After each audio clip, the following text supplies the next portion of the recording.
कि free hold के मुद्दे के ऊपर अनिल विज की 100% अनदेखी की गई। यहाँ का अपना आपका इशू था, ये एमएलए मंत्री है, सीनियर मिनिस्टर है, तो फिर इससे पूछा भी नहीं गया और सरकार ने फैसला ले लिया। अनिल विज को तो पहले तो अनिल विज को इस मामले में अपनी सरकार का स्टैंड क्लियर कराना चाहिए, अपना स्टैंड क्लियर करना चाहिए। अगर इसकी इतनी अनदेखी है, इसको कोई पूछने वाला तो इसको इस्तीफा दे देना चाहिए। इसलिए बैठे बीजेपी के अंदर फिर हमारा स्टैंड सीधा सा है। हमारा राज बनेगा, राज बनने के बाद 140 रुपए गज के हिसाब से जो चौधरी ओम प्रकाश चौटाला ने डिसाइड किया था उस हिसाब से लोगों को दे देंगे बेलगाम। आप मान के चलो, इतनी बड़ी घटना हुई पंजोखड़ा में, उसके बाद भी प्रशासन चेताया नहीं। अगर नहीं चेताएगा तो उसका आम आदमी को नुकसान होगा। यहाँ 6-7 घंटे तक उपद्रव हुआ, उसका आम लोगों में भय की स्थिति पैदा हुई। मैंने आपको बता तो दिया भी सरकार नहीं है, इसलिए आज इस किस्म के प्रदेश में हालात हैं। आप वो विकास के काम करके, अच्छे काम करके कहीं अपनी छवि सुधारना नहीं चाहते।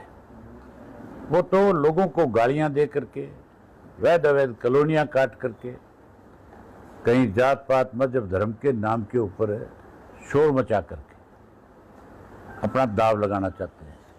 अभी 3-4 दिन से लगातार अर्चना गुप्ता जो इनकी पार्टी की प्रेसिडेंट है,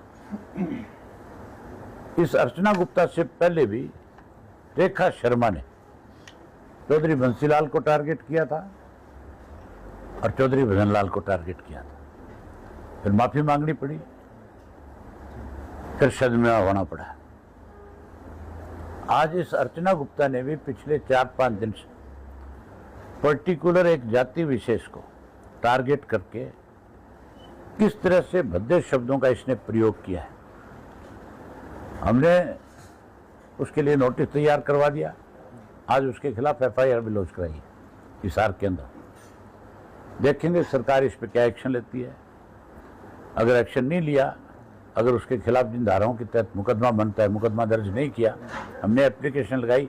चौधरी संपत सिंह आज सैकड़ों साथियों के साथ एसपी से मिल करके और उसके खिलाफ लिख करके देखे हैं, इसके खिलाफ एफआईआर लॉन्च करें। पूरे प्रदेश भर में लोगों में बहुत बड़ा रोष है इस बात को लेकर के। मुझे हजारों फोन आए अब तक कि हमें इसके खिलाफ सख्त एक्शन लेना चाहिए, या तो ये सार्वजनिक रूप से माफी मांगे, और अगर ये माफी नहीं मांगती तो फिर हमें केवल नोटिस से नहीं काम चलेगा, फिर तो हमें इसी की भाषा में जवाब देना होगा।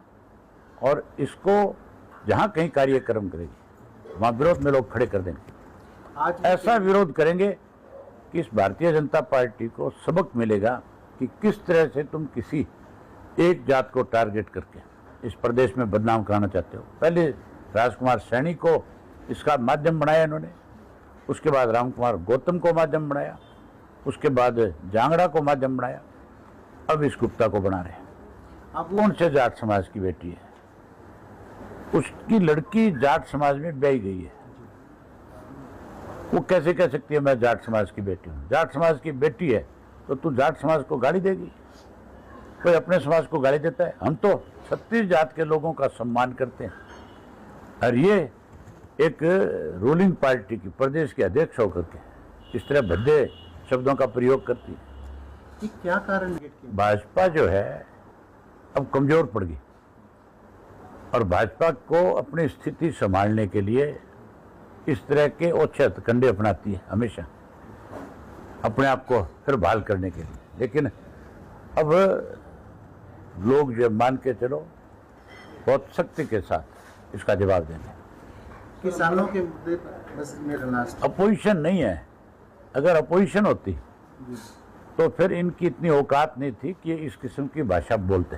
सरकार किसी को लाठी और डंडे से नहीं दबा सकती। जब भी सरकार इस तरह के फैसले लेगी हम उसका विरोध करेंगे। सिचुएशन को इम्प्रूव कैसे कर सकते हैं हरियाणा में?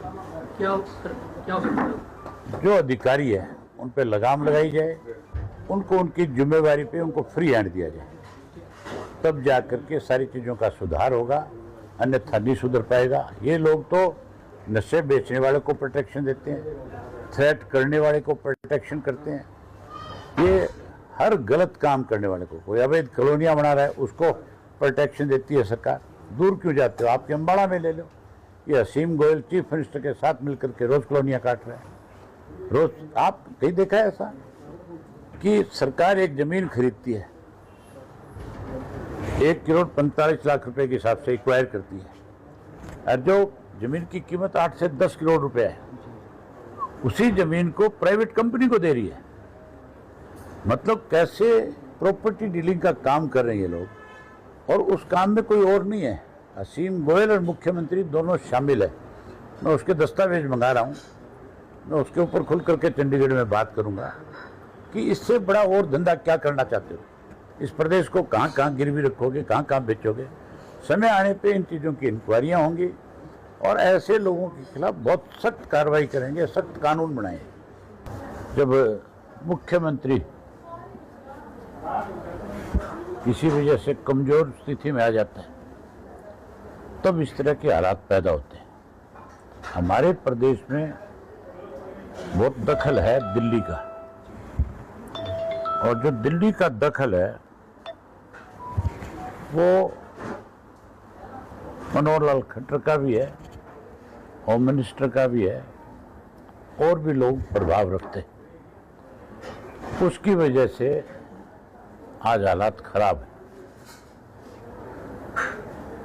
एक सेंटर का मिनिस्टर फरीदाबाद के अंदर कृष्णपाल गुर्जर जो है, अगर दिशा की मीटिंग लेता है और उस मीटिंग के अंदर डिस्ट्रिक्ट लेवल के जो अधिकारी हैं उनके ऊपर ये आरोप लगाता है और कहता है कि तुम हजारों करोड़ खा गए, तुम्हारे कीड़े पड़ेंगे, तो फिर इससे आप अंदाजा लगा सकते हो कि अफसरशाही हावी होगी। मंत्रियों की सुनवाई नहीं है, एमएलए की सुनवाई नहीं है, आम आदमी तो परेशान होगा ही होगा। दूर क्यों जाओ, आप अपने अम्बाड़ा पे ले लो।